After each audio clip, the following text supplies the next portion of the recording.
السلام علیکم دوستو، رمضان الکریم کی 17 اور 18 تاریخ مبارک ہو۔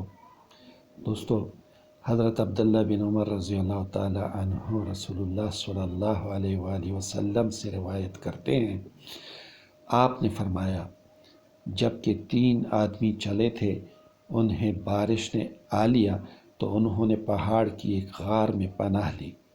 ان کے غار کے منہ پر پہاڑ سے ایک چٹان آ پڑی اور وہ ان پر بند ہو گئی۔ چنانچہ انہوں نے ایک دوسرے سے کہا، اپنے ان نیک اچھے اعمال پر نظر ڈالو جو خاص طور پر تم نے اللہ کی رضا کے لیے کیے ہیں۔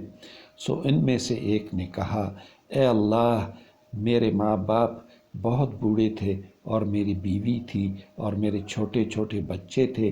میں ان کی خاطر بکریاں چرایا کرتا تھا، اور جب میں ان کے پاس بکریاں واپس لاتا، دودھ دھوتا اور سب سے پہلے ماں باپ کو پلاتا، اپنی اولاد سے پہلے انہیں پلاتا، اور صورتحال یہ پیدا ہوئی کہ ایک دن مجھے چراگاہ کے درخت دور لے گئے، یعنی بکریوں کو چراتا چراتا میں دور نکل گیا، سو میں شام تک نہ آ سکا۔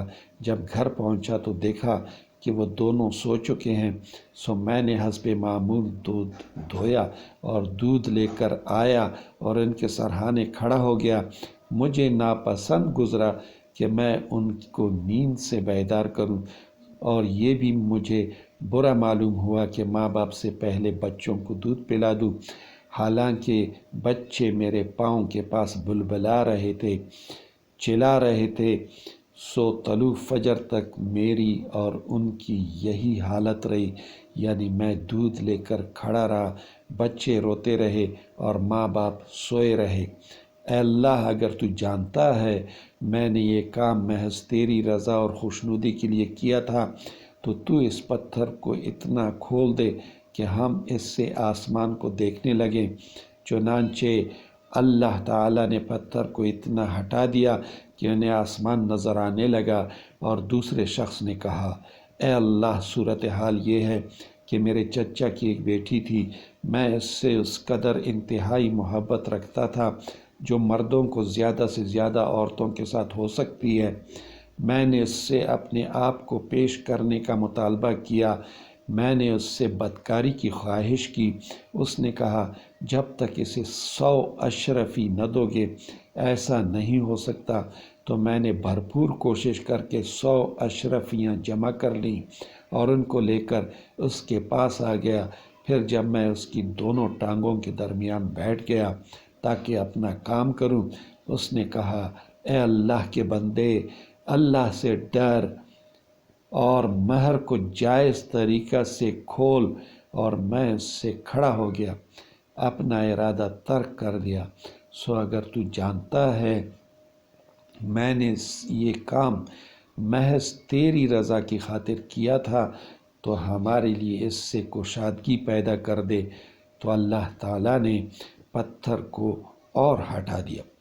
تیسرے شخص نے کہا، اے اللہ، میں نے ایک فرق چاولوں یعنی 3 صاع پر ایک شخص کو مزدور رکھا تھا۔ جب اس نے اپنا کام ختم کر لیا تو کہا، مجھے میرا حق دو۔ چنانچہ میں نے اسے اس طے شدہ ایک فرق پیش کیا تو اس نے اس سے بے رغبتی اختیار کی، پسند نہ کیا اور چلا گیا۔ چنانچہ میں ان چاولوں کو ہمیشہ کاشت کرتا رہا، حتیٰ کہ میں نے ان سے گائیں اور ان کے چرواہے جمع کر لیے۔ پھر وہ عرصہ دراز کے بعد آیا اور کہا، اللہ سے ڈر اور میرا حق نہ مار۔